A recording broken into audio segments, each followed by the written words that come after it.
Mi nombre es Paola Santoscoy, soy directora del Museo Experimental El Eco y a nombre de todo el equipo les doy la bienvenida y le doy las gracias a Carlos Regadas por acompañarnos el día de hoy. El conversatorio con él es parte del programa público del Museo Experimental El Eco, que este año tiene un eje conceptual basado en la idea o la noción del animal herido, que es una pieza de Matthias Geritz del año 51, y bueno, la idea es que este eje conceptual se vaya construyendo alrededor de exposiciones, programa público y a lo largo del año. Entonces esperemos esto se lea hacia afuera también si regresan y ven nuestras actividades. Les presento a Gabriel Escalante, que por parte del museo va a ser quien sea el interlocutor con Carlos, y sin más le paso la palabra. Gracias. Bueno, buenas noches. Gracias por estar aquí. A nombre del Museo Experimental El Eco, queremos agradecerle a Carlos Regadas por acompañarnos esta noche en este conversatorio. Vamos a iniciar esta noche con un cortometraje que escogió Carlos especialmente para la ocasión. Se llama Aficionados, y una vez que termine el cortometraje empezaremos este conversatorio. Quiero decirles que si en algún momento de la conversación alguien quiere hacer alguna pregunta o hacer un apunte sobre lo que estamos discutiendo, siéntanse libres de interrumpirnos, nada más levanten la mano, por ahí hay un micrófono y pueden hacer las preguntas o el comentario que quieran hacer.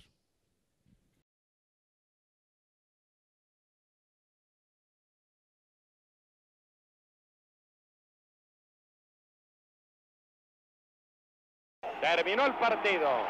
Victoria italiana. Bravo. El equipo mexicano puede retirarse a sus vestidores, abatido pero no dominado. Bravo. Y la historia se repite implacable, querido público. Fuimos últimos en el 30, en el 50, el 54 Bravo. y el 58, eliminados Bravo. en el 62 y en el 66, Bravo. y hoy en nuestro Mundial 70. Solo fueron el principio de una pesadilla de la que no despertaría el seleccionado mexicano. Después vinieron las justificaciones y se habló de una práctica de vudú, y pese a las victorias contra Haití y Antillas holandesas, la sentencia estaba dada. México no asistía al Mundial de Alemania 1974.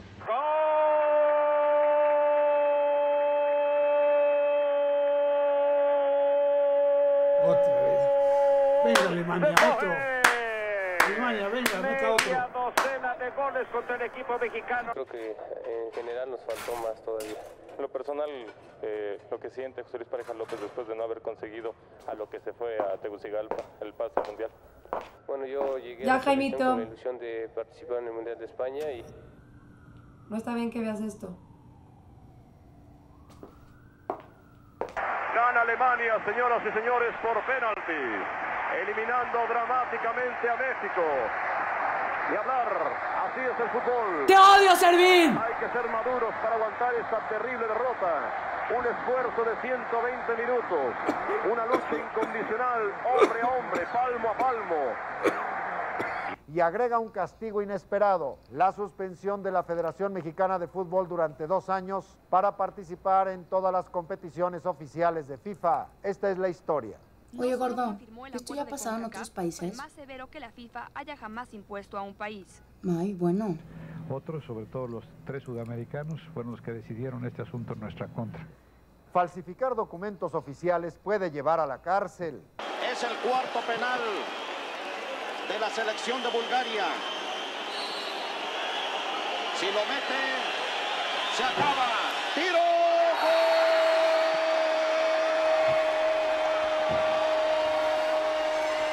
¿Qué celebras? ¡Califica Bulgaria! ¿Por qué estás tan feliz? ¿Para qué celebras? Está en los cuartos de final del Mundial 94. ¿Que eres búlgaro o qué? Alemania nos deja fuera 2-1. Alguien tiene que perder y nos tocó a nosotros desafortunadamente. Hugo Sánchez. No se pudo, pero se dejó una imagen extraordinaria. ¡Carajo! Estamos felices, estamos contentos porque se perdió, pero se perdió luchando, se perdió peleando. ¿Por qué? ¿Por qué? ¿Por qué contra los gringos? ¡Te odio, Aguirre! ¿Por qué? ¡Son malísimos! Oh, shut up. Sí, la salida clara de Berhalter cuando estábamos volcados, el servicio, y eso es lo que quería Estados Unidos. Agregó 21 segundos y México está eliminado de la Copa del Mundo. Tuvo el partido y estuvo cerca y lo iba ganando.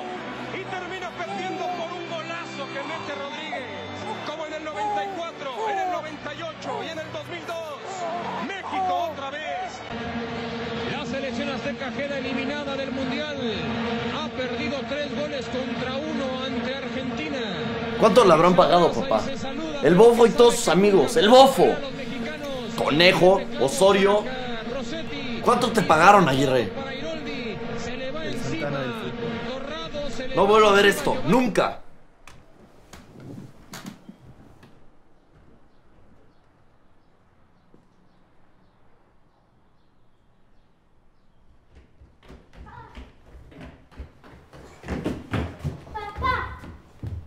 ¿Qué pasa, hijo? ¿Cuándo es el próximo mundial? Oye, sí, ¿para cuándo es el próximo mundial?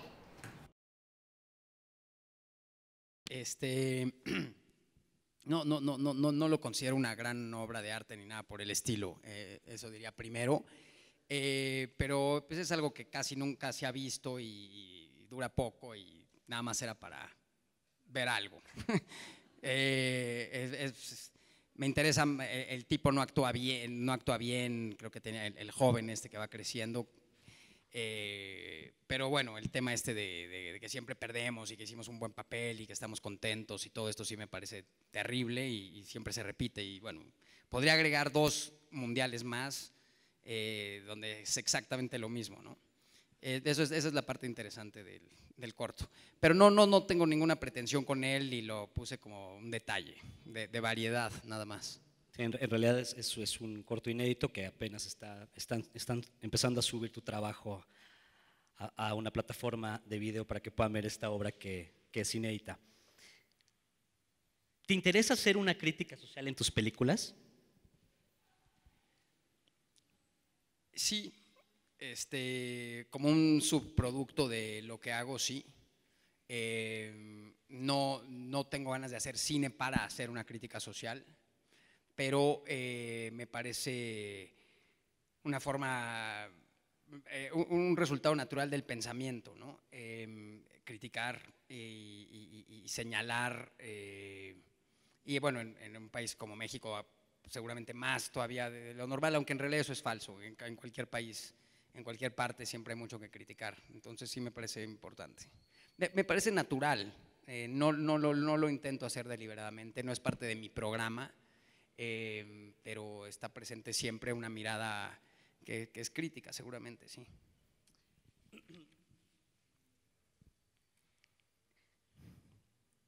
En tu cine encuentro un factor de vulnerabilidad en los personajes masculinos.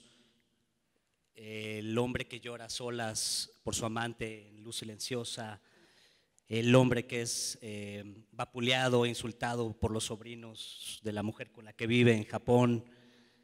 Inclusive en nuestro tiempo creo que este factor es un poco más evidente en el personaje que vive una crisis a través de toda la película. A pesar de esto, ¿por qué a veces hay una percepción en el público de machismo en tus películas?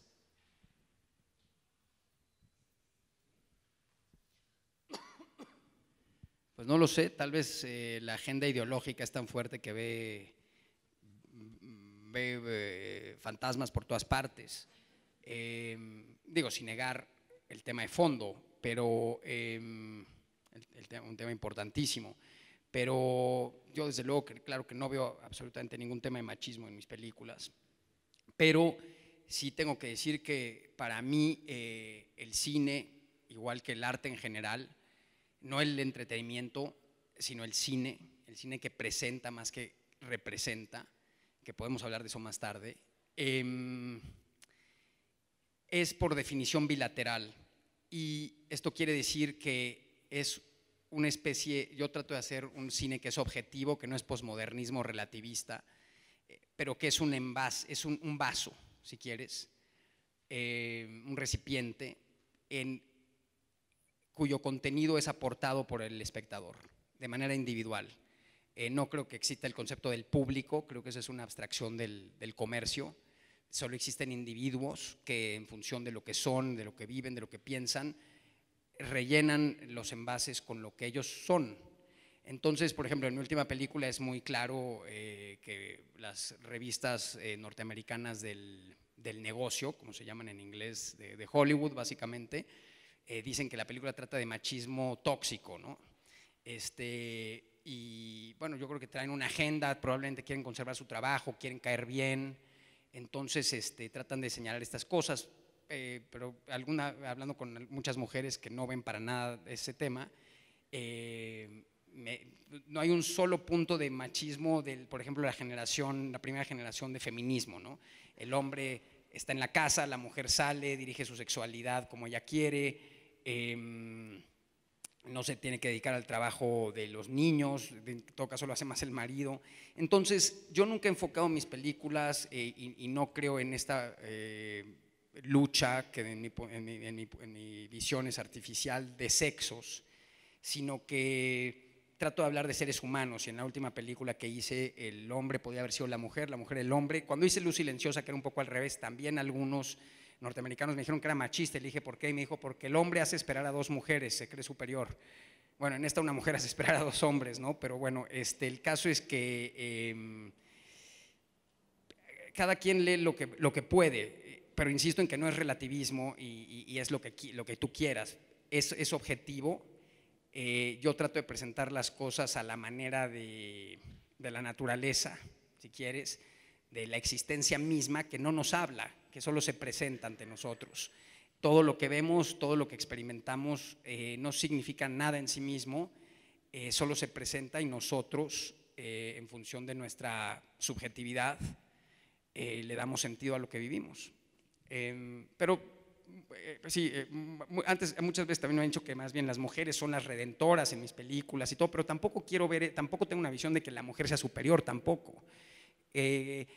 Tal vez sí no creo que haya estos roles tan arquetípicamente marcados en la vida real. Yo creo que siempre los dos polos están en tensión, siempre están en conflicto, siempre es hombre y mujer están en constante tensión y conflicto. Los personajes en las 5 largometrajes siempre hay una pareja que tiene sube y bajas y que tiene momentos álgidos, momentos bajos. Entonces pienso que más bien hay siempre un equilibrio en cuestión del hombre y la mujer en tus personajes. Tal vez porque hablo de la vida social y muchas veces hay parejas y la mayoría de las parejas siguen siendo hombres y mujeres, pero podría ser quizás alguna película donde hubiera 2 lesbianas o 2 gays que fueran los principales y quizás uno sería más dominante que otro o más así o asado y serían hombres o mujeres. Desde luego que soy hombre y experimento mi subjetividad y mi existencia desde mi masculinidad, inevitablemente, pero no es algo que a mí me parezca realmente trascendente ni muy importante. Me encanta, probablemente podría hacer las cosas al revés.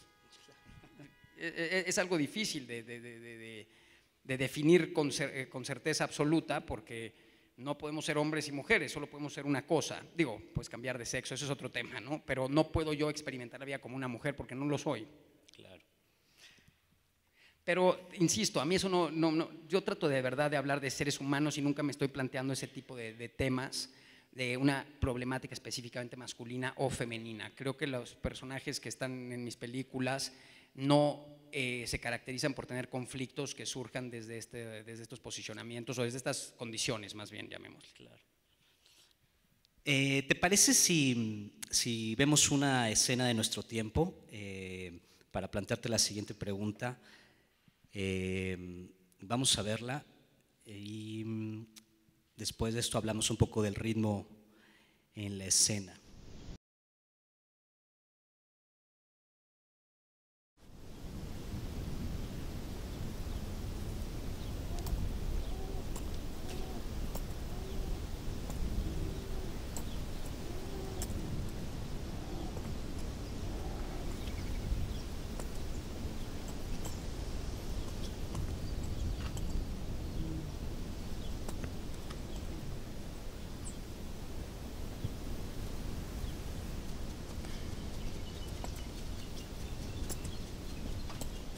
Por fin, en ese día de viento y sol, Juan Díaz abrió los ojos. Mientras las palabras de Esther latían bajo las del primo de Blanca, Juan comprendió lo obvio.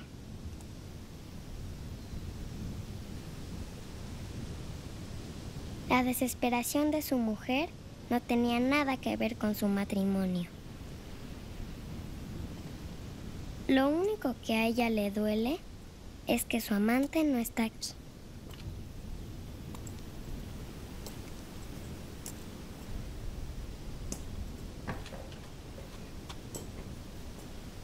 Cuando Juan se despidió de Lalo, recordó su propia experiencia una docena de años atrás. Quien más amaba entonces en toda la tierra, trataba de dormir a su lado sin conseguirlo. Mientras él sabía ya que su deseo por otra mujer era al fin imparable y terminaría por arrasar lo más hermoso que había construido en su vida. Juan recordó cómo, en medio de ese sufrimiento infernal, le resultaba imposible evitar una sonrisa con tan solo pronunciar en su mente el nombre de Esther. Y recordó al fin cómo, mientras aquella otra mujer se desvelaba noche tras noche, él dormía como sobre una piedra lunar, de golpe y de un tirón. El muy cerdo traidor hijo de puta.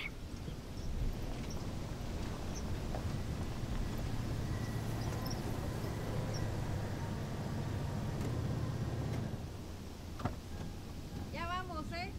Sí. Leonora, ¿le tienes miedo a tu papá? Sí.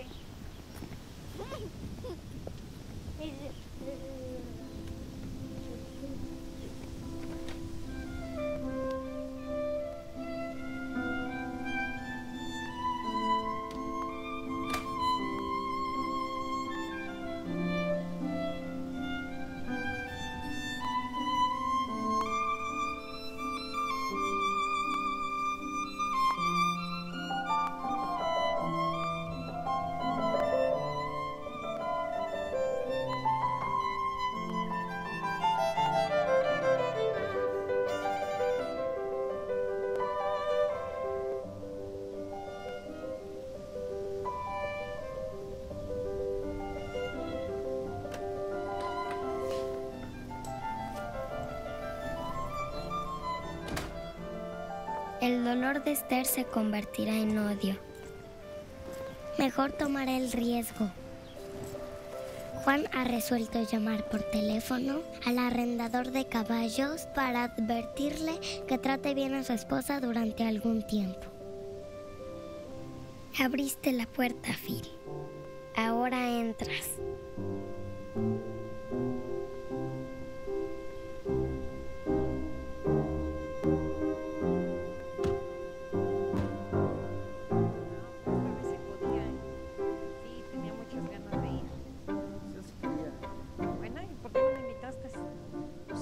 Celosa la renija. Sí, pero esta vez sí tenía tiempo y sí tenía ganas de ir, ¿eh? A ver, pásate.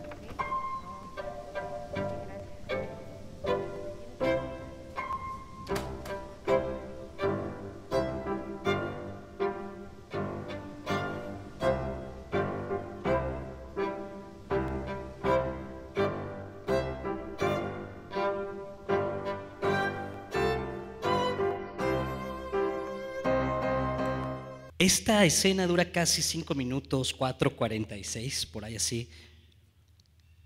Sales, entras, llegan los niños, está la voz de la hija del personaje narrando el conflicto que está sucediendo, llegan los trabajadores, pasan una serie de cosas en una especie de, en una forma de condensar el tiempo. Desde este punto, Carlos, quisiera preguntarte, ¿qué lugar juega el tiempo en tus películas?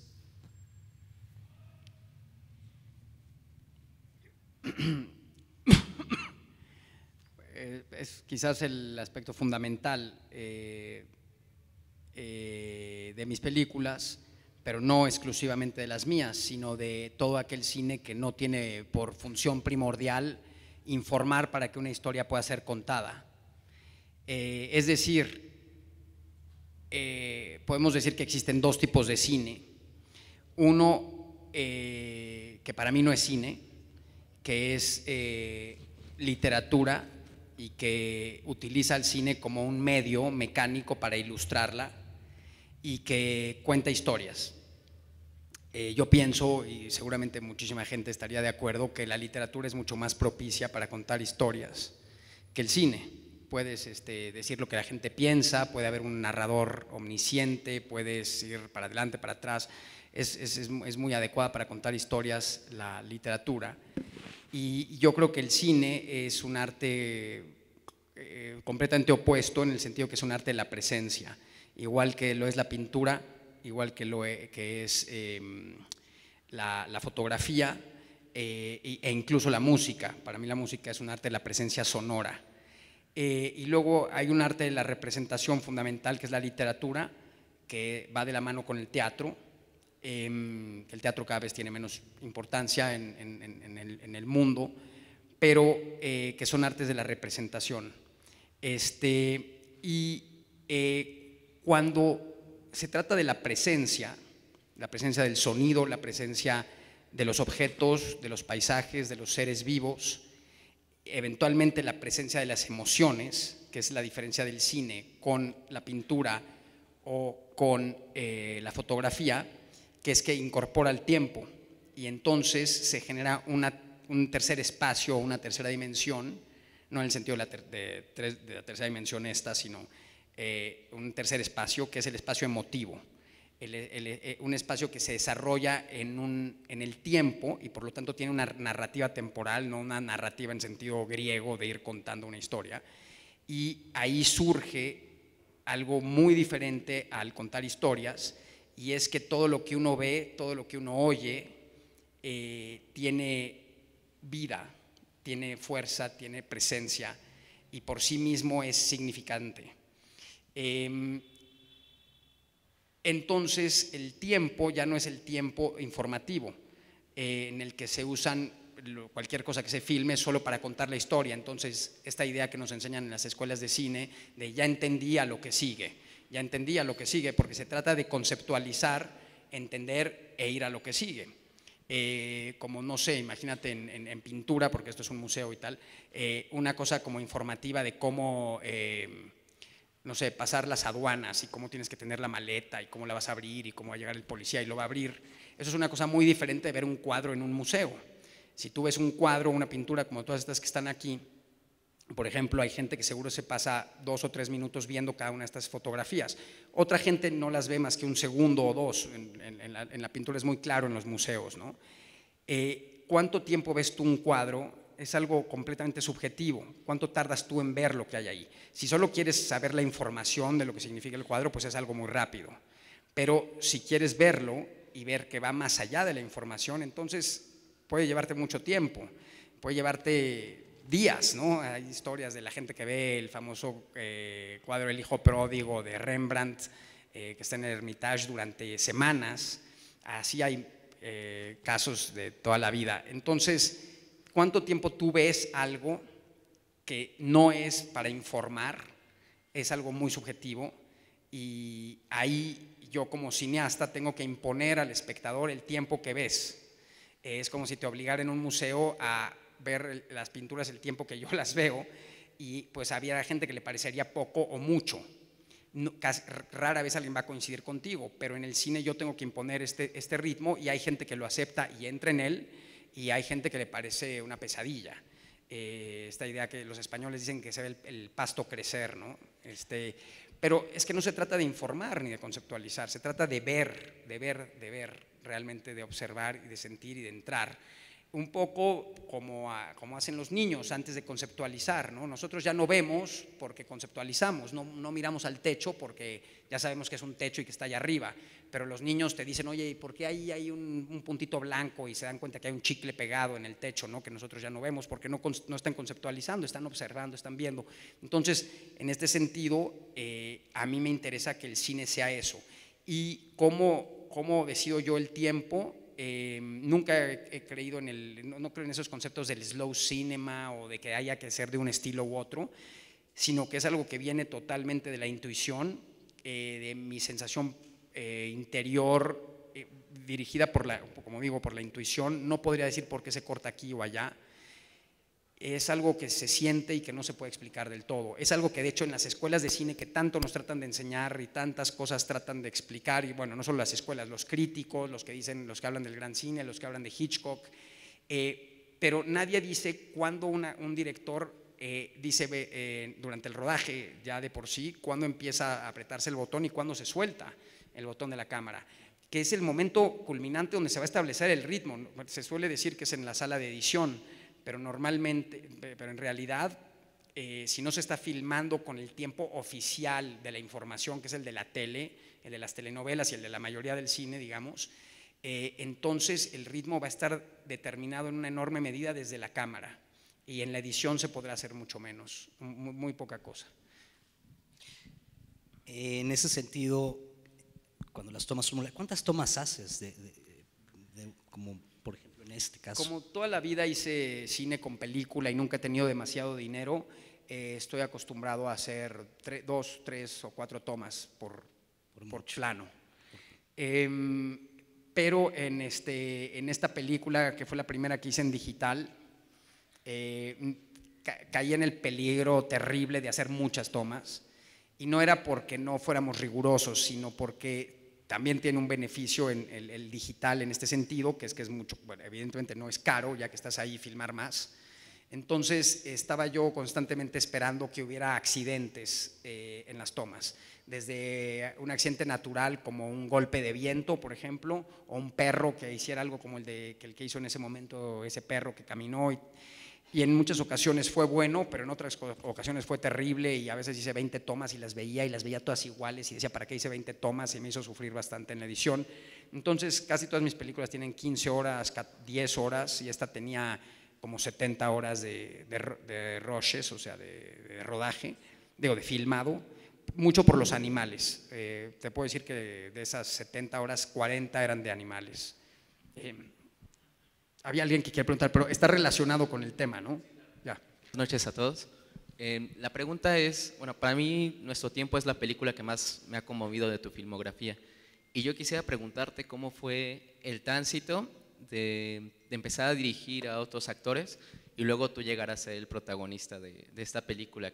O sea, los momentos, por ejemplo, el momento donde lloras de una manera desconsolada, ¿no? Es conmovedor, ¿no? Igual cuando ves a los toros, ¿no? que pelean y en medio del amanecer, no sé, es de verdad, pues sí, muy, muy conmovedor. Y quisiera preguntarte eso. Gracias. Pues digamos que estás preguntándome básicamente cómo le hice para actuar, ¿no? Y cómo fue mi tránsito. Sí, ya. ¿Por qué decidí ser el actor? Bueno, pues por más que he tratado de explicar esto, poca gente lo cree, pero en realidad tiene mucho que ver con todo el sistema de cómo veo el cine y esta idea de la presencia. Si te fijas, trabajo con mis hijos, están mis hijos también en la película, la mujer de la película es mi esposa, y estoy yo, pero originalmente no escribí la película para ella o para mí, sí los niños, porque me parecía muy natural trabajar con los niños, duraba muchos años el rodaje, bueno, 2 o 3 años. Y imagínate ponerte de acuerdo con alguien más que si pueden decir groserías o que si pueden hacer esto o aquello, ¿no? Y luego mi mujer fue, durante el tiempo que hacía los castings, me ayudaba en la casa a responder a los hombres y me di cuenta que podía hacerlo muy bien. Y luego el papel principal lo hizo alguien más durante 2 semanas y no funcionaba. ¿Sabes? Temas prácticos y banales como poder montar a caballo, hacer muchos de los trabajos que hace el tipo en la película, tal, era difícil encontrar a alguien que pudiera hacer esas cosas y también pudiera parecer que era alguien de escritura o algo así. Me costó mucho trabajo y no funcionó después de 2 semanas este experimento. Y como yo le explicaba al actor qué hacer, la gente del equipo me decía, ya hazlo tú, si tú sabes perfectamente qué es ese personaje. Y sí te tengo que decir que sí comparto la energía del personaje, no lo que vive.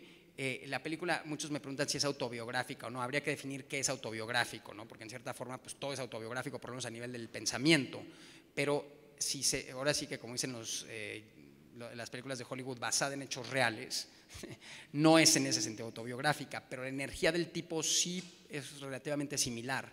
Y eso es lo que yo trato en mis películas. Lo que es importante no es la capacidad de actuación como cómo representar a un personaje, sino el casting, en el sentido de que haya una identidad entre el personaje y la energía, llamémosle, que no estoy hablando de un término New Age, estoy hablando de más bien la percepción de temas de carácter y personalidad que puede tener cualquier ser humano. Estoy hablando de temas no tampoco éticos, como si es bueno o malo o tal, sino simpático o no simpático, abierto, bromista, ese tipo de cosas que son más de carácter, ¿no? Entonces decidí hacerlo y para mí no hubo una transición real. Sigo pensando que, o sea, soy definitivamente un director y no un actor. En esta película lo hice porque alguien me dijo que creo que, bueno, no, fue Buster Keaton dijo, no Buster Keaton, perdón, Jacques Tati dijo, cuando no hay actor entre el director, y entendí cómo al principio del cine la gente que hacía películas lo hacían ellos mismos. Y me di cuenta que tiene cierto sentido estar delante de la cámara también, porque puedes incidir directamente en el ritmo y en la intensidad de lo que se está filmando. Por eso no es sorprendente que justamente, sobre todo en el cine cómico, que tiene tanto que ver con el ritmo y la cadencia y la intensidad, haya habido tantos cineastas como Keaton o como Chaplin o como Jacques Tati que han sido los actores, ¿no? Entonces en ese sentido tuvo mucho sentido para mí.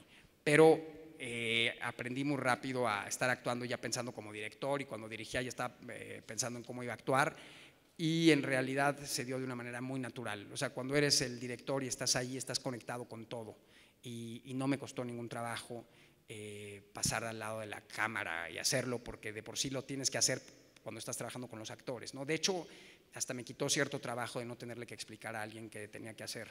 O sea, tuvo un cierto beneficio. Hay unos que piensan que actuó muy mal, eso ya es cada quien decide. Regresando solo un poco a lo que nos explicabas de la forma en cómo trabajas estas escenas, ¿cómo logras involucrar al espectador en estas secuencias tan íntimas? Te lo pregunto de esta manera, ¿tú conviertes al espectador en voyerista o es algo que se da de alguna otra manera? Pues el cine es por definición voyerismo, eso es lo bello del cine.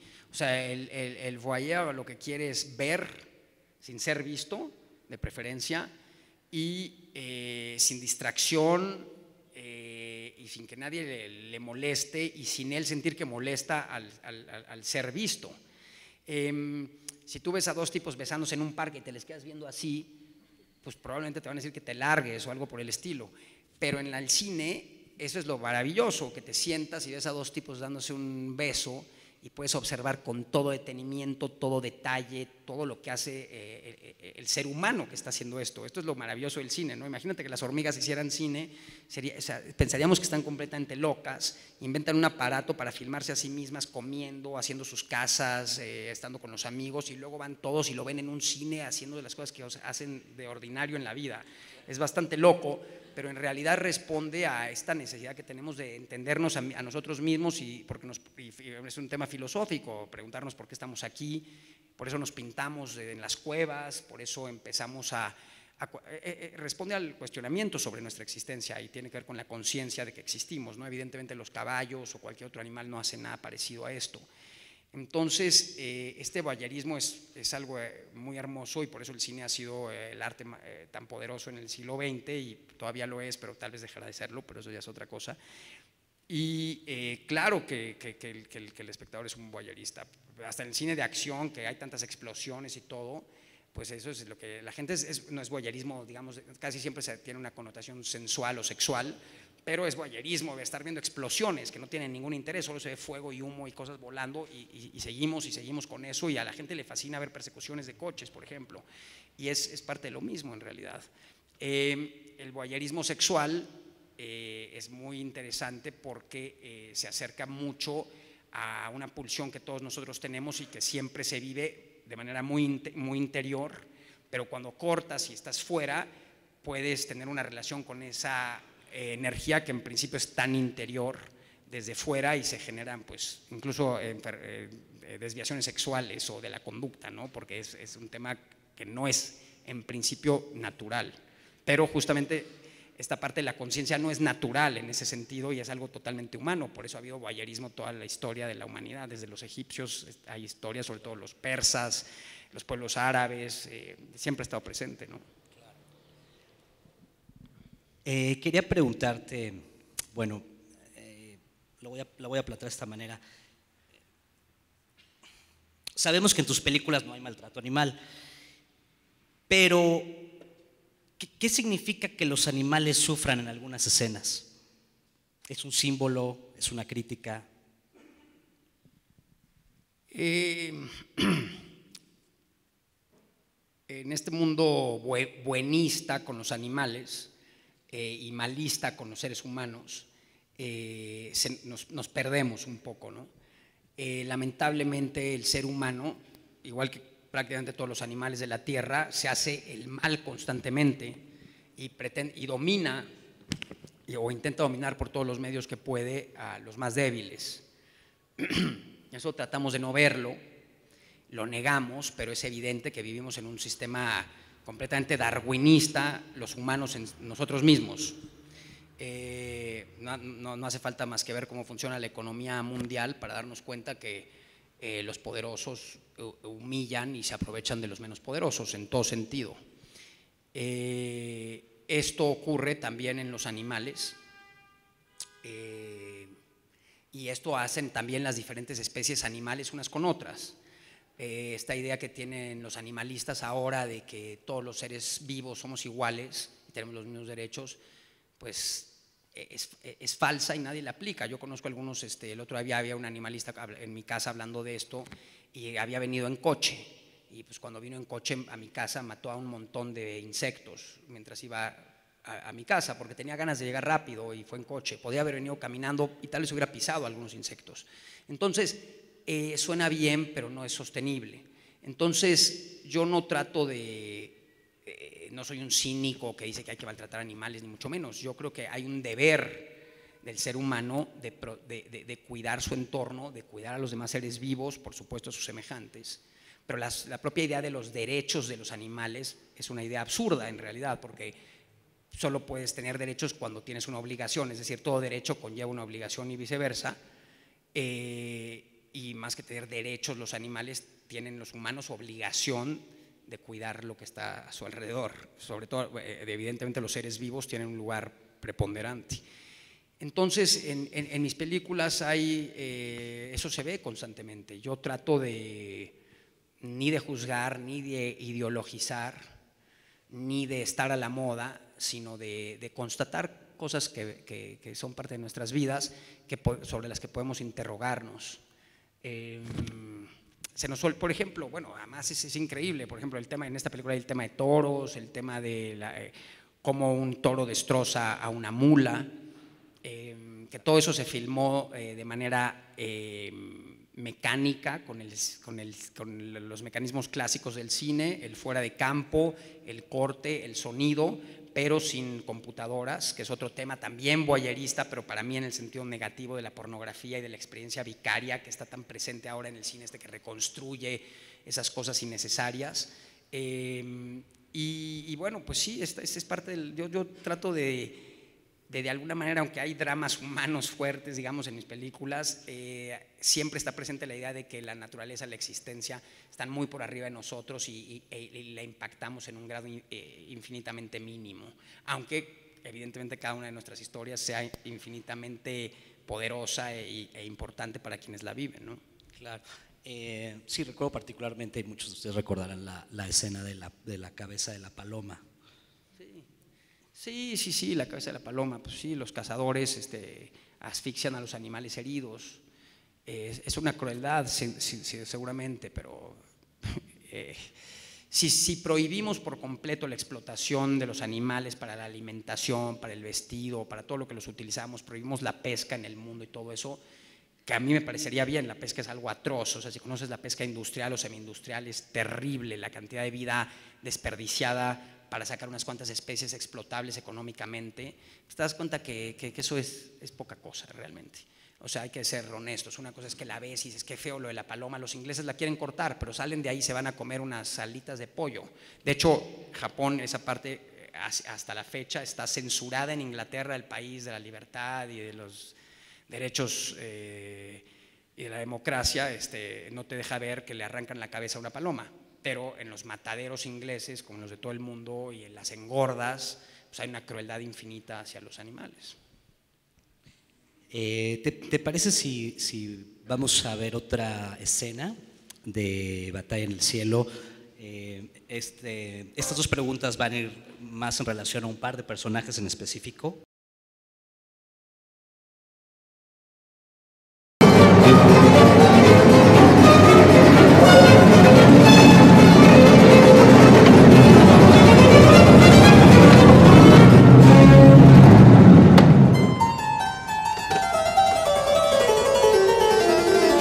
Llegamos. Dame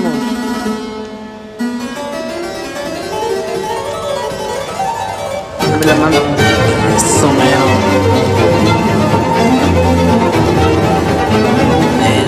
Con cuidado.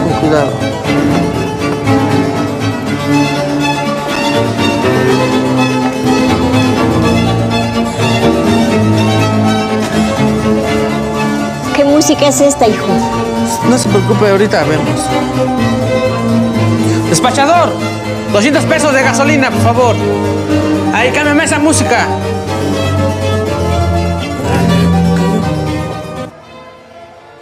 La señora Magdalena Flores, quien interpreta a el personaje principal de la película Japón, aparece en este universo de la película Batalla en el Cielo. Yo te quería preguntar, ¿cuál es el mensaje, cuál es el significado detrás de la aparición de esta mujer en Batalla en el Cielo? Bueno, primero te diría que solo ver ese pedazo, yo nunca veo, desde que termino mis películas nunca más las vuelvo a ver, y me hizo darme cuenta cómo soy un hombre del 71, igual que muchos de los que estamos aquí, donde la gente todavía iba en los coches de manera multitudinaria. Yo me acuerdo que iba en ronda a la escuela y siempre iba apretado, íbamos como 10 en un coche, y hoy en día me impresiona cómo van a la escuela mis hijos ahí en Tepoztlán, en una escuela Montessori, no es una escuela así de niños muy ricos o nada, y todo el mundo quiere su propio asiento. Cuando van más de 4 o 5, las mamás se ponen nerviosas, no vaya a ser que vayan apretados. O sea, es increíble cómo ha cambiado el mundo en este tema de la comodidad. Todo va en el sentido de la exclusión y la sobreprotección. Y también eso de despachador está súper falso, no sé cómo lo podía haber hecho, la verdad, nunca, ¿quién dice despachador? Está muy mal ese grito. En fin, pero bueno, así es la cosa. Y el tema ya más de fondo de Magdalena Flores, ¿qué significa? Para mí definitivamente es un error, es algo que no he vuelto a hacer después de la siguiente película, que fue Luz Silenciosa. A mí me parece que una película tiene que ser un universo autocontenido por completo, idealmente. No se puede del todo, hay una lengua que es externa, la gente es externa, hay música, pero entre menos referenciada esté al mundo externo, al mundo fuera de la propia película, sobre todo si es cine, mejor. Es decir, el cine es artificio de por sí, pero entre menos artificio sea, más poderoso es, porque el cine tiene esta fuerza de la presencia, esta fuerza de la visión pura y directa, y yo creo que no debe estar referenciado fuera. Eso pertenece al mundo del espectáculo, por eso es la misma razón por la que no utilizo actores conocidos, llamémosle estrellas. No es un tema de actores o no, podría haber actores, pero no entes conocidos, porque referencian hacia afuera, y para mí eso distrae y resta fuerza a una película. Entonces ese guiño de que esté ahí Magdalena Flores, era mi segunda película esta, hoy en día no lo haría, y me parece una debilidad de ese punto. ¿En tu momento te pareció que era lógico hacer esta escena y dejarla? En ese momento me pareció que estaba bien y me parecía simpático. Incluso yo aparecí en mis primeras películas y luego dejé de hacerlo. Probablemente alguien en el público va a estar pensando, pues qué tontería que en la última de nuestro tiempo haya aparecido él, con lo cual contradice lo que está diciendo, y tendrían razón. pero cuando decidí ser el actor de la película, que fue un momento complicado, decidí que soy muy poco conocido físicamente además, y que eso podía pasar en la película y que mucha gente no le iba a importar quién era el director y eso, o sea, no soy una estrella, pero si lo hiciera en otra película o empezar a aparecer en mis películas, ya se referenciarían a sí mismas hacia algo externo y ya por eso no lo tengo que volver a hacer. Nunca se sabe qué vaya a pasar. Creo, a veces uno puede ser contradictorio, pero en principio me parece un error que esté ahí Magdalena Flores. No significa nada más que una referencia a una película mía, y es como cuando Hitchcock sale en sus películas también cruzándose, pues es una broma, que te la puedes permitir, pero técnicamente pues no es algo muy sólido. Claro.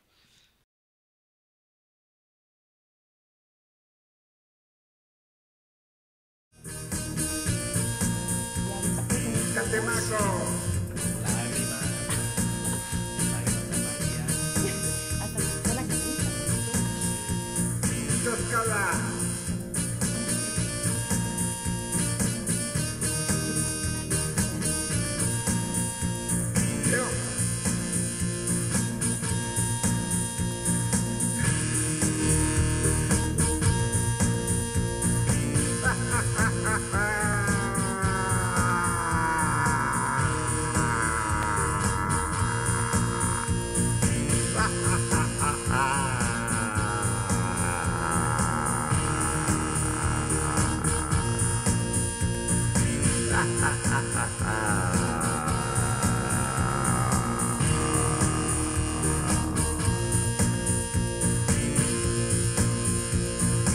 La bruja se va en su escoba.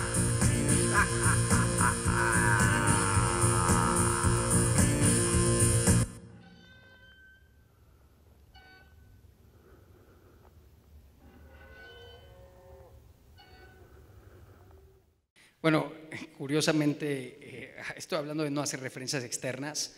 Este muchacho, tal vez ustedes algunos lo conozcan, es el Muerto de Tijuana. Cuando hice la película era totalmente desconocido, o sea, tocaba en el Tianguis en Tijuana y en el Periférico, y me pareció un ser entrañable y patético también, como el personaje de la película. La película tiene que ver sobre lo entrañable, sobre la ambición de ser mejores y la caída patética inevitable del ser humano constante. Entonces este hombre me parecía perfecto para el papel. Les tengo que comentar que justo al día siguiente de filmarlo me di cuenta que no había sido suficientemente inteligente para darme cuenta que hubiera sido muchísimo mejor que se estuviera derritiendo la pintura y que estuviera completamente empapado de sudor. Eso hubiera sido realmente mucho mejor, en lugar de estar recién pintado. Pero bueno, eso me dolió bastante tiempo, pero ya no lo podía cambiar porque se había ido y era imposible. Pero nada, es lo patético de la vida, lo patético y lo entrañable, no lo digo en el sentido peyorativo. Claro, nos comentaste que fue un poco difícil trabajar con él porque todo el tiempo se la pasaba hablando de sexo y tenía tiene una fijación. Sí, pero no fue totalmente respetuoso. No es una persona que jamás... a mí me parece que hablar y decir, no, es que le conté que a todo mundo, como está completamente obsesivo sexual, a todo mundo, hombres y mujeres, les planteaba que sexo todo el tiempo y que los quería tocar y esto y aquello, pero siempre con respeto, o sea, nunca fue más allá si alguien le decía que no, gracias y ya está. Ya está ahí. Sí. Bueno, antes de pasar a la... creo que hay una pregunta. Hola, quería volver a lo que dijiste sobre la literatura y la verdad es que me ha sorprendido porque la literatura yo creo que es pues básicamente todo, tiene todas las imágenes, ¿no? Tiene historias oblicuas, alegóricas, es poesía. Entonces, entiendo la referencia al teatro y si estamos hablando de narrativas shakespearianas, que es más bien el cine de Hollywood, ¿no? Que se ha quedado como estancado en eso. Pero me sorprende escuchar eso de ti cuando la literatura es pura, o sea, te da las imágenes que luego el cine te puede llegar mucho más que una representación que ya está hecha, por ejemplo, la fotografía. Entonces, de ti y de tu trabajo me sorprende porque me resultas muy alegórico. Sí es un cine naturalista y directo, pero me sorprende bastante que hayas dicho eso, si puedes. Sí, yo creo que es más un problema de comunicación y que son ideas relativamente complejas que requieren un desarrollo más grande que realmente te sorprenda el fondo. Creo que podríamos coincidir si desarrolláramos más la idea. Lo que te quiero decir no estoy hablando, para mí, como tú dices, la literatura es la belleza máxima, tal vez de la creación humana. La música también, la pintura es increíble, pero la literatura es algo único. Pero cuando me refiero a que es un arte de la representación, lo que te quiero decir es que, como tú bien dices, lees un lenguaje codificado y representas en tu cabeza lo que estás leyendo. Tú lo representas. Si no tuvieras la capacidad de representar, no podrías disfrutar de la literatura. El cine o la fotografía, como decía antes, o la pintura, luego podemos hablar del arte conceptual, ya que estamos en un museo, son artes de la presencia, es decir, lo que ves, lo que oyes, que está ante ti, incluso puede ser lo que hueles en los objetos, por ejemplo, es lo que va a hacerte sentir, lo que está presente. Ahora, no estoy hablando de que el cine no pueda contar, por ejemplo, hacer literatura como hacer una película del Rey Lear o lo que tú quieras, en lo más mínimo. No me refiero al contenido, me refiero al lenguaje en sí mismo, a la mecánica del lenguaje. Es decir, qué artes son cada una. Pero no, para nada trato de decir que el cine no pueda, por ejemplo, hacer películas de cine a partir de la literatura. Tarkovsky, por ejemplo, lo hizo de manera increíble. Siempre usó gran literatura. Estaba muy cerca siempre de Thomas Mann, la de Stanislav Lem, en el espejo no, Solaris. Se puede, por ejemplo, tomar las ideas de un libro. Yo no digo adaptar un libro e ilustrarlo, sino hacerlo cine, que es otro arte, otra manera otro lenguaje finalmente. A eso es a lo que me refiero. Sí, te iba a decir otra cosa sobre la literatura, pero se me fue. Antes de pasar a las preguntas de ustedes, solo quisiera hacerte esta última… Perdón, ya. ¿Ya te acordaste? Es que déjame decirte algo muy interesante que pensé hace poco. Curioso, fíjate que es una idea que estoy pensando. El cine, que hace, son imágenes y sonidos y luego inscritos en el tiempo, tiene que trascenderse a sí mismo para hacer conceptos.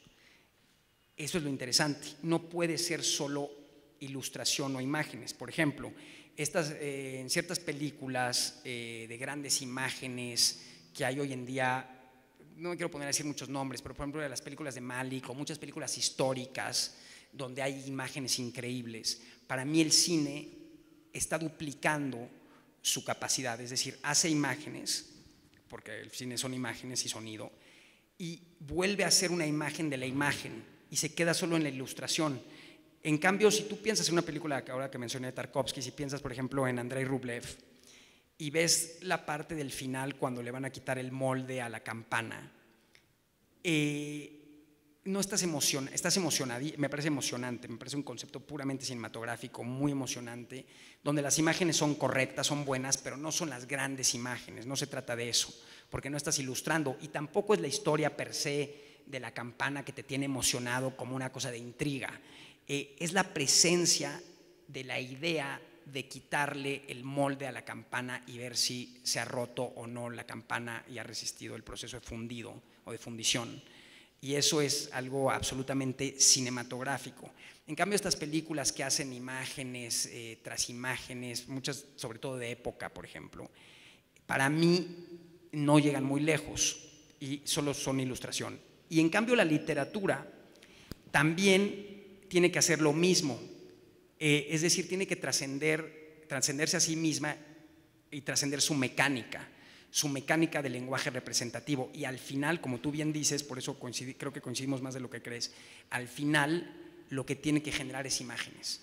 Y no te hablo de como Cormac McCarthy, por ejemplo, que genera imágenes cinematográficas, sino como tú dices, como Shakespeare, donde no se trata solo de imágenes visuales y auditivas, sino de imágenes incluso filosóficas.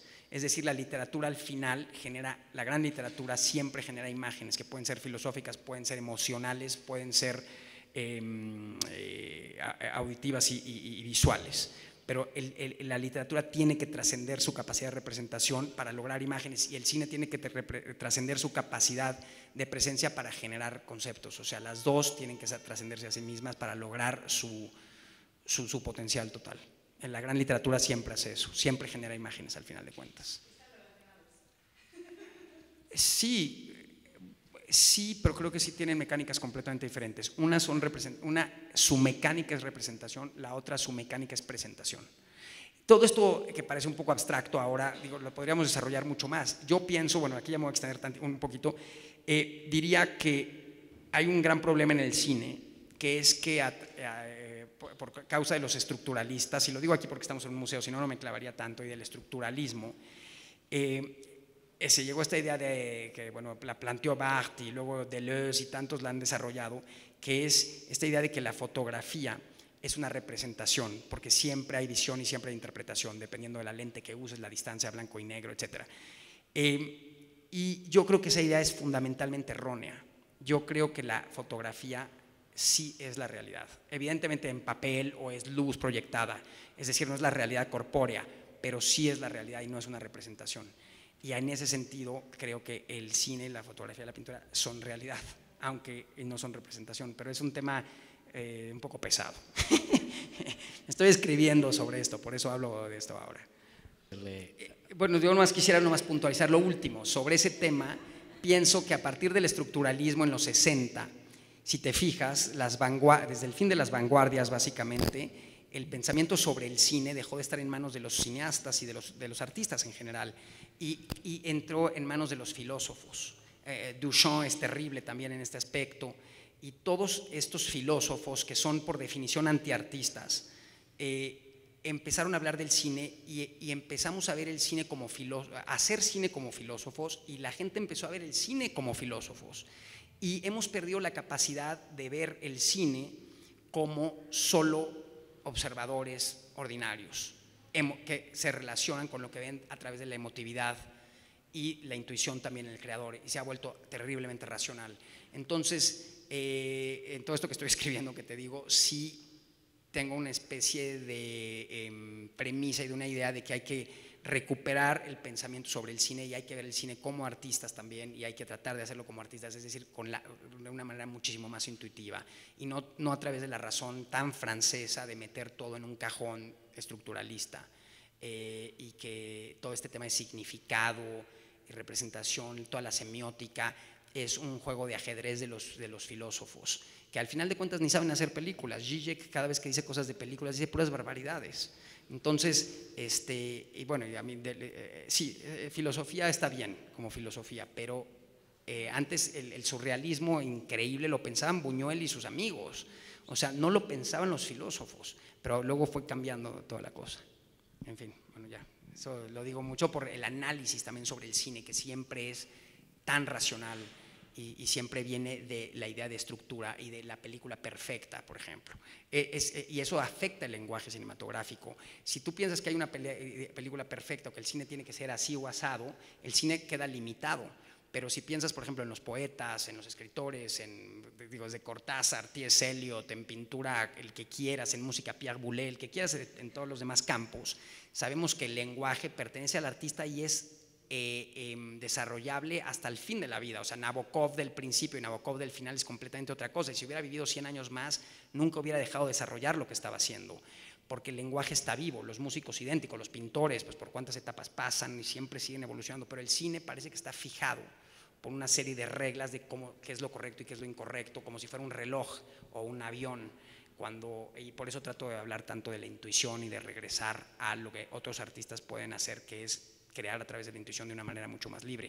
Nunca nadie le dice a un pintor, ¿y por qué esta línea está roja o negra? O tenías que haber hecho más grueso el trazo, por ejemplo. Y eso es algo que pasa todo el tiempo en el cine, porque está metido el tema industrial, el tema comercial y un montón de cosas, y siempre ha tratado de ser estructurado desde ese punto de vista. Hola, mi pregunta es, ¿qué es la realidad? No es verdad. Perdón, Mi ¿qué pregunta dijiste? ¿Qué es qué? ¿Qué es la realidad? Ah, ¿qué es la realidad? Sí, esa es una pregunta No, no es un muy chiste. peligrosa. Sí, Es sí, un sí. chiste, Sí, ¿no? no. Es que sí, claro, es una buena pregunta. Pero bueno, sí, dale. Pero pues, mi pregunta es, ¿cuál es tu relación con la cámara digital y con tecnología digital en general? Porque parece como más violenta en términos de contrastes y de los colores. Y entonces, sí, para mí es como más violento la representación de lo que vemos. Bueno, la técnica siempre va a como cambiar, ¿no? Que vemos siempre, pero este cambio de cámara digital es mucho más ahorita violenta, me parece. Y claramente que democratizó la producción, pero ¿cuál es tu relación como director y como público con esta nueva tecnología y estética? Mira, en general, como principio te diría que no, que me gusta menos la imagen digital. Suele ser mucho más definida, tener menos profundidad y los colores tienen mucho menos riqueza. Es algo que ya comprobé, porque todas mis películas las hice siempre. Sí, gracias. De hecho, te lo agradezco mucho. Gracias. De hecho, gracias, perfecto. Todas mis películas las hice siempre en película, menos la última. Y al principio lo detesté, no me gustaba nada, pero al final llegué a la conclusión de que en general me gusta más la película, pero no es uno mejor que otro en general. Es decir, hay algunas cosas que son donde el digital puede ser más productivo y más potente que la película. Entonces he llegado a la conclusión de que lo ideal es usar los dos sistemas, dependiendo qué quieres hacer, y que no necesariamente tiene que ser más duro, como tú dices, el digital. Lo puedes trabajar de ciertas maneras, puedes utilizar ciertos objetivos no tan definidos, como por ejemplo los de los teléfonos o los de muchísimo del cine que se hace hoy en día. Y no sé si tú conozcas mis películas, pero si tú ves las anteriores y ves la última, te vas a dar cuenta que no es tan diferente la textura y que, de hecho, mucha gente me ha preguntado si es 35 la última película, por ejemplo. Entonces, lo que sí te puedo decir es que en general las imágenes tan definidas y tan brillantes que tenemos hoy en día, a mí no me resultan placenteras, me resultan muy invasivas, y me parece que es bueno que haya ambigüedad en la imagen para que uno pueda preguntarse una vez más qué estamos viendo y no nada más ser absorbidos por la imagen totalmente definitiva y total. Hoy en día en Hollywood y en la mayoría del cine usan lentes muy definidos, usan digital y encima le meten un sharpener digital terrible que a mí no me gusta. De hecho, después de que hice mi película anterior que se llama Post Tenebras Lux, un amigo me regaló el libro de un arquitecto finlandés que se llama Juhani Palashma, que quizás muchos de ustedes conozcan, que es increíble. ¿Tú lo conoces? Los ojos, la piel en los ojos, o no me acuerdo cómo se llama, los ojos de la piel, y luego tiene otro increíbles, y habla tanto de la visión periférica y de cómo odia los renders arquitectónicos, y yo siempre los he odiado también. Me gusta tanto el dibujo a mano, la idea de ir a un bosque donde no puedes ver imágenes centrales tan omnipotentes y te relajas porque no tienes los ojos fijos en algo.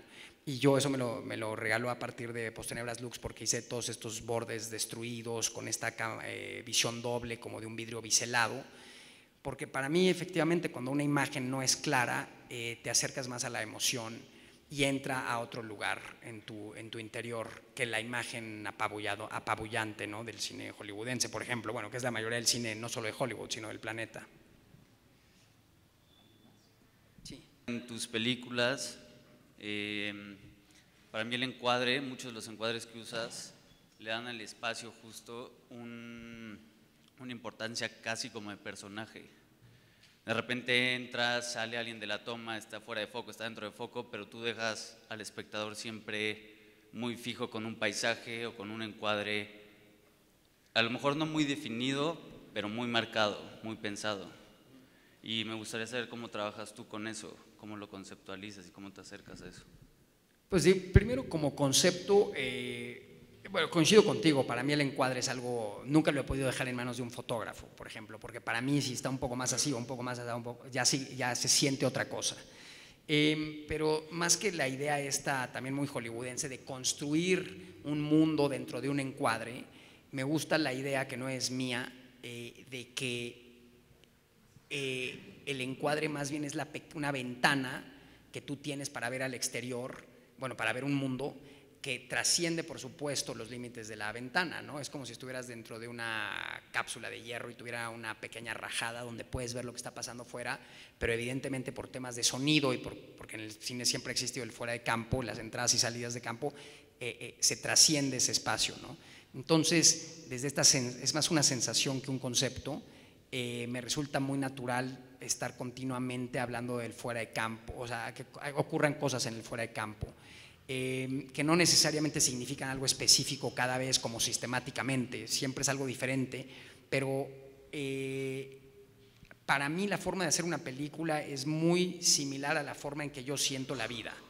Entonces, cuando uno siente, ve, pues yo sé que estoy viendo ahora para acá, pero sé que aquí atrás hay otras cosas y que todo va en 360 grados o es esférico, vienen sonidos de fuera, es decir, en el propio sonido se percibe, ¿no? Una vez más en el cine de narrativa para contar una historia, siempre lo que importa es el diálogo, porque eso va a contar la historia, y la música, porque es muy emotiva. Pero cuando tú estás en el mundo de la presencia, yo llevo yendo la carretera y los aviones todo el tiempo durante esta plática. Entonces, tengo muy presente esta idea esférica, ¿no? de la vida, de la existencia, como del discurrir, y eso se refleja mucho en los encuadres que uso y en la focal que uso, que para mí hablan muchísimo y están todo el tiempo diciendo algo fundamental. Entonces, antes hablamos de cuánto tiempo le aprietas al botón en la cámara y ahora hablamos del encuadre, que son las dos cosas fundamentales que van a mostrar cómo sientes tú el mundo en una película, y son las dos cosas de las que no se puede hablar en una escuela de cine.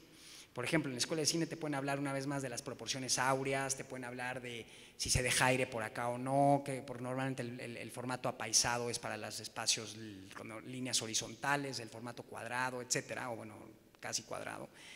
Pero a fin de cuentas, nadie te puede decir por qué bajar un poco la cámara o por qué subirla, o incluso todavía más misteriosamente, digamos, entre comillas, el uso de la focal. O sea, si yo estoy aquí en una focal 35, veo X cantidad de cuadro, pero me echo para atrás unos metros y cambio a una focal más larga, tengo el mismo cuadro, pero tengo un volumen diferente, ¿no? Una sensación de volumen. ¿Cómo escoges eso? ¿Por qué? ¿De dónde viene? Es imposible de decir, pero es como igual que un pintor, cómo escoge un azul de este tono, un azul con un tono un poco distinto. Tiene que venir de la intuición y de la sensación personal, y ahí es donde se muestra la manera de sentir, ¿no? Entonces, yo creo que los cineastas visuales, que en realidad todos los cineastas deberían ser visuales y auditivos, siempre sienten su cuadro de manera muy fuerte. Lo que pasa es que, y esto suena un poco fuerte lo que voy a decir, pero yo pienso que hay muchísimos cineastas que en realidad son escritores o directores de teatro que están haciendo películas, y entonces no saben construir su lenguaje visual, y por eso se los construye el director de fotografía. Por eso no es casualidad que en tantos rodajes el director de fotografía sea la persona más importante, bueno, casi más que el director. Porque el director no conoce su lenguaje, porque es un escritor, alguien que le encanta contar historias, pero que no es un cineasta. Un cineasta no puede darle igual cómo es el encuadre, no puede. O la focal, hay muchísimos cineastas que no saben ni qué focal están usando, la decide el fotógrafo. Eso a mí se me hace algo extrañísimo. Te digo, es una vez como si en pintura, en lugar del pintor está haciendo más o menos volumen, pues en los cómics, por ejemplo, eso quizás no importa tanto, porque lo que importa es la historia. No lo sé, porque hasta en los cómics creo que sí importa. Pero bueno. Yo no le llamo codirector en lo más mínimo. No, para nada. Para mí el fotógrafo es igual que cualquier otro colaborador de la película. No es el segundo, ni el subdirector, ni nada por el estilo. Sí, yo. Sí. Bueno, en realidad tengo dos preguntas y una invitación. Mi primera pregunta, bueno, yo estudié filosofía, entonces me interesa mucho como todo el pensamiento que dices, que el cine ahora está pensado desde la filosofía, ¿no? No solo con Zizek, sino con Deleuze y con otros filósofos. Y bueno, creo que es súper importante y esperamos esos escritos de que habla el autor. Pero mi pregunta sería, entonces, la primera pregunta, ¿cómo se podría leer una película desde otro ámbito, ¿no? Podría ser la literatura, la filosofía o la crítica, no solamente como desde una visión del autor, sino es legal, no es legal, qué tanto aporta o qué tanto está tan externa a la obra. Y mi segunda pregunta tiene que ver más con la literatura. Seguramente has escuchado de la autoficción y tu última película parecería que es una autoficción. Yo sé que has dicho muchas veces que no tiene que ver con tu vida y con tus cosas, pero el estar ahí justo como autor, como tanto director como autor, y relacionarte inmediatamente con el protagonista de la película, ¿cómo podríamos leer o no leer desde también un ámbito, y que tiene que ver con mi pregunta anterior, como autoficción tu película? O sea, no sé si me explico. Bueno, en cuanto a la filosofía, te diría que claro que el cine se puede pensar desde el punto de vista de la filosofía, igual que Francis Wolff, por ejemplo, escribe sobre filosofía de la música, pero normalmente sobre la música pues hablan los músicos, no tienes que ser músico para hablar de música, puedes ser solo escuchador de música, pero hablas de música y claro que existe, te digo, la filosofía de la música. Pero el cine creo que está muy marcado por el tema del pensamiento filosófico sobre el cine, como si todo fuera discurso en el cine. Y yo creo, como te he dicho muchas veces ya, más en la presencia no significante, como la vida misma. Te insisto en que la vida no habla, no dice nada. El cosmos, un atardecer, un paisaje supuestamente hermoso, en realidad no habla. Hay unos que le enseñas un paisaje que a ti te parece hermoso, lo voltean a ver un segundo y se voltean otra vez porque no les dice nada. Lo que a él me parece hermoso de la existencia, que no habla y que tú te relacionas con esa presencia. Entonces, para mí esa es la virtud más poderosa del cine. Pero claro que se puede hacer filosofía del cine, como tú dices, es válido hacer esto o no, pero igual que se puede hacer filosofía sobre cualquier otra cosa de la existencia humana, de la existencia en la Tierra. En cuanto a tu segunda pregunta, dime la clave de la pregunta, porque sí lo pensé ya la respuesta, pero la autoficción, perdón, sí, la exacto. Relación del autor como actor y como todo eso. Yo pienso que yo te puedo hablar de mi vida personal, no, pero podría, digamos, si nos vamos a un café está muy bien y todo, ¿no? Pero en realidad es una banalidad hablar de la vida personal. Entonces, ¿qué tanto es una película de autoficción? ¿Qué tanto es hechos reales? ¿Qué tanto es pura ficción? En realidad a mí me parece algo totalmente irrelevante. Pero o sea, más allá de tu vida personal, o sea, yo no sé cuál sea tu vida personal en relación, o sea, como la autoficción se define que el narrador se dice a sí mismo, se nombra a sí mismo en la obra. Sí, ¿no? Como Nausgard, haz de cuenta. Entonces, eso me parece interesante en tu obra. O sea, más allá de que si me cuentas o no tus intimidades, no es eso. Sino la relación como el autor, como productor y como actor y como todo eso, es interesante y que no sé si... No, es que sí te entendí tu pregunta claramente. No estoy diciendo que quieras saber sobre mi vida personal o no, entiendo que no es un tema de chisme, entendí perfecto tu pregunta. Yo te estoy tratando de hablar en el sentido de tu pregunta.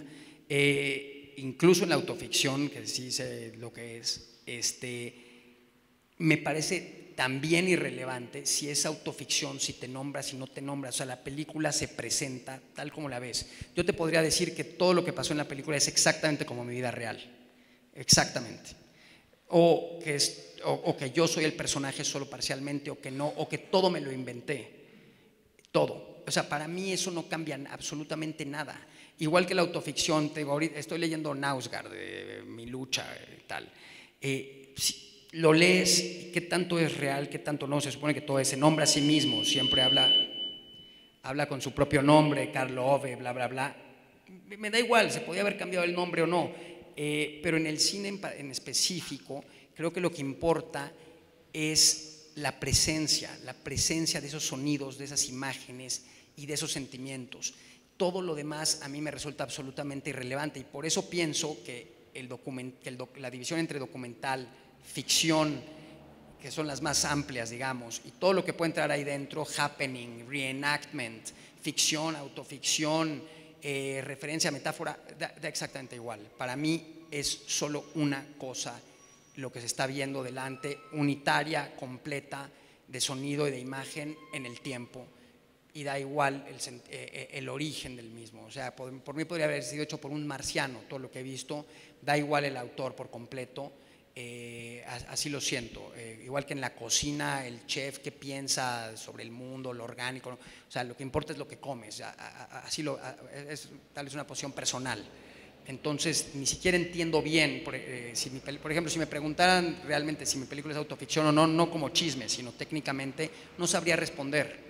No sé responder qué tanto mis películas son autoficción o no, por ejemplo, pero sí te puedo decir que mi película más personal, por ejemplo, es Luz Silenciosa, que es una película con menonitas que son protestantes, que hablan alemán, una lengua que yo ni siquiera entiendo, y que hacen actividades que yo no conozco muy bien, pero es en la que yo más me identifico con el conflicto emocional que está viviendo el personaje principal de esa película. Y el hecho de que en esta película, por ejemplo, o en la anterior ya me lo habían preguntado, que es mi casa, son mis perros, están mis hijos, es mi habitación donde yo duermo todas las noches. En esta estoy yo mismo, está mi mujer. Yo digo, no es más personal, porque lo íntimo no reside en tu cuarto, en tu habitación, ¿no? Es la idea burguesa de no enseñar tu habitación porque es un lugar privado, ¿no? Si te lo llevo más al extremo, creo que ni siquiera en tu físico, en tu cuerpo, ni siquiera en tus llamadas partes íntimas, ¿no? Expresión horrible, en tus genitales, ni siquiera creo que eso sea la intimidad. Eso es una convención cultural nada más. Para mí lo íntimo está en tu espíritu, en tu pensamiento, en tu corazón, lo podemos llamar en tu interior. Entonces, te digo, podría hablar también, a mí me da igual eso. Para mí es la presencia final que está frente a nosotros lo único que cuenta. Hola Carlos, mucho gusto. Aprovechando que ya se vino la conversación para acá y los temas filosóficos y tal, estaba leyendo tu definición del cine y noto que lo que tú quieres es realmente canalizar una idea a nosotros, a otros seres humanos, y en ese sentido es que entiendo que buscas retratar las emociones humanas, ¿no? En este sentido, y ya que sabemos que tu creación es íntima, pues en tu pensamiento, ¿qué emociones te identificas más o qué onda con las emociones? ¿Qué falta para Carlos expresar en esas emociones? ¿Para qué emocionarnos? Bueno, primero te querría decir que sobre lo que se imprimió en este pasquín, que lo escribí hace 4 o 5 años, y como dije antes, el lenguaje no está fijo, igual que para un pintor siempre van cambiando sus ideas normalmente. Para mí ese texto no reniego de él ni mucho menos, pero ya está obsoleto respecto a mi propio pensamiento. Siempre estoy cambiando, ¿no? Y ya hoy en día estoy mucho más en el tema de la presencia. Creo que cuando escribí eso había otras cosas, obviamente van en una línea más o menos parecida.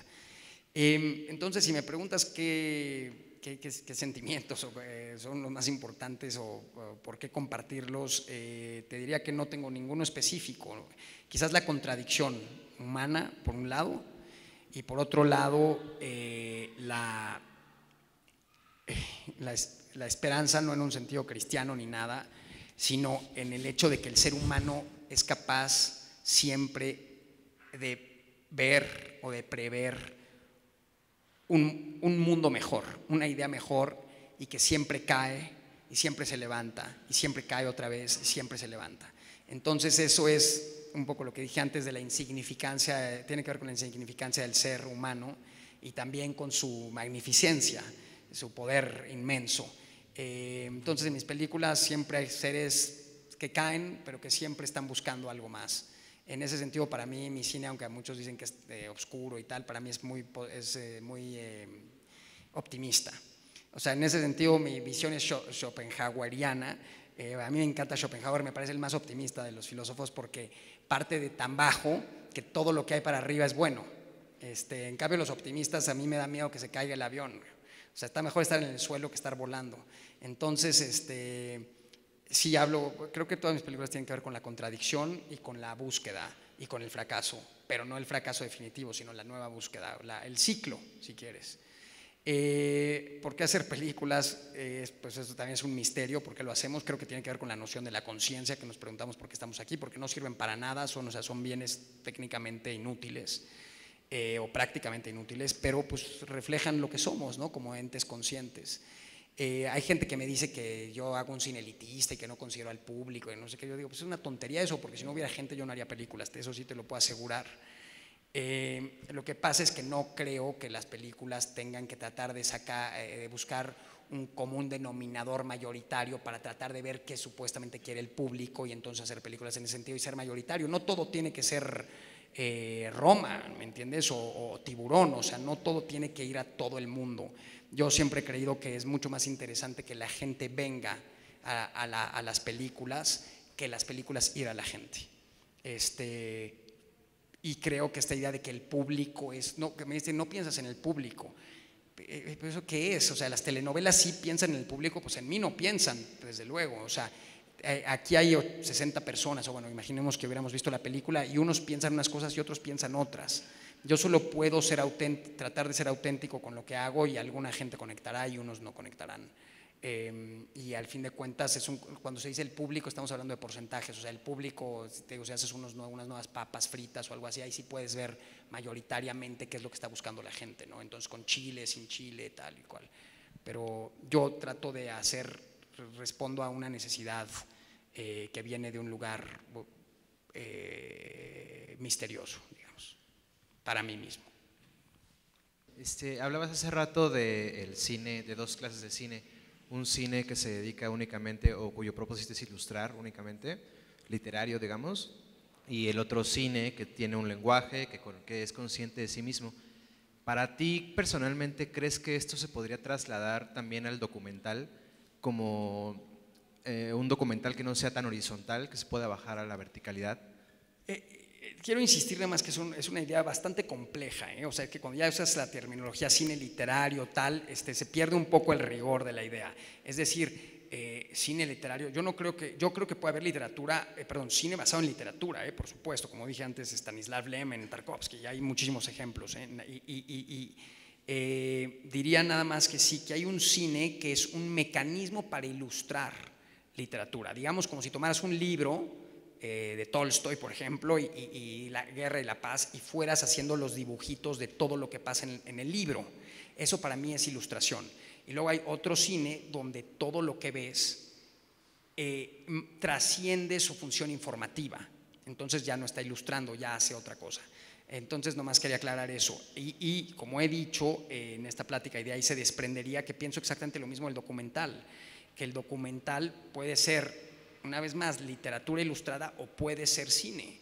Para mí esa división entre documental y cine en última instancia es totalmente artificial.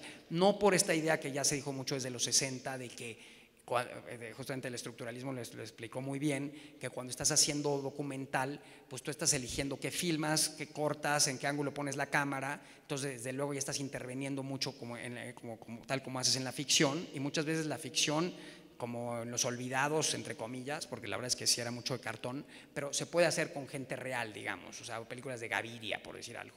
No, yo de lo que te hablo no tiene nada que ver con el objeto filmado, o digamos, el objeto. Tiene que ver con la utilización del lenguaje. Entonces, para mí, claro que el documental puede ser literatura filmada o puede ser cine, igualito que la ficción y que todo lo demás. Presencia o no presencia, eso es lo que define todo. Y hay documentales totalmente de cine y hay documentales que son simplemente informativos y son literatura. Es como si estuvieras leyendo el periódico, pero es más agradable o más fácil porque no tienes que leer y solo ves las imágenes y escuchas a alguien hablando. Pero si lo leyeras en un folleto sería lo mismo.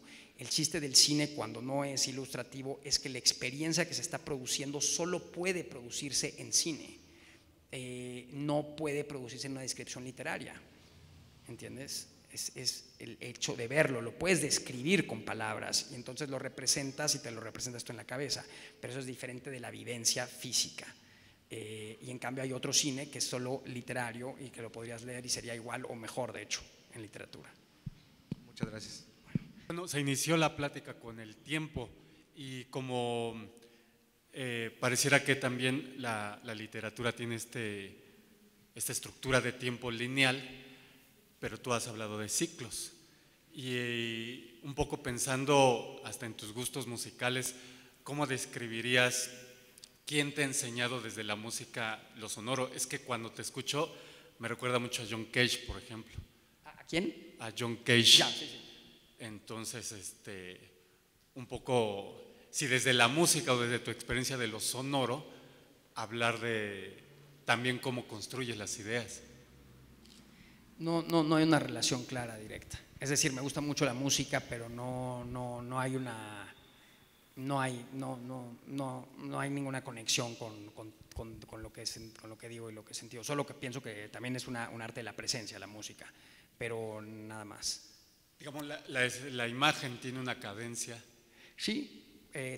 Ahí sí que te conté, el zen y los orientales tienen muy claro que todo es ritmo y el ritmo está, bueno, todo el mundo habla del ritmo en la música, pero el ritmo por supuesto también está clarísimo que es un principio fundamental de la arquitectura, del cine, por supuesto que la literatura. El ritmo es la cadencia y eso está presente en toda la experiencia del devenir de la existencia humana. Todo se produce en el ritmo y lo sentimos en todo, hasta en el hablar. Comunicarnos, acariciarnos, todo tiene ritmo, pero no veo ninguna influencia musical definitiva y clara. Él hace años me quería contestar, déjale la ultimísima, porque lo vi muy entusiasmado. Fue el primero en levantar la mano. Muchas gracias, Carlos. Bueno, mi pregunta va más referida al tema del cine y sobre tus aficiones y tus pulsiones. ¿Cuáles son o qué directores son los que te han motivado? Pienso que es una pregunta que te han hecho varias veces, a mí me gustaría escuchar tu respuesta hoy. ¿Qué directores te han emocionado, te han mostrado la presencia? Y bueno, tenía otra pregunta, pero ya se me fue. Sí, te voy a decir un par de cosas, pero finalmente nomás quiero insistir que es una pregunta que lo que conteste es una banal, está interesante para el café, pero no importa, o sea, es irrelevante en realidad, ¿no? Pero bueno, te puedo decir que hace 4 días vi la última película de Roy Anderson que se llama Una paloma que se sienta a reflexionar sobre la existencia en una rama, ¿no? ¿La viste?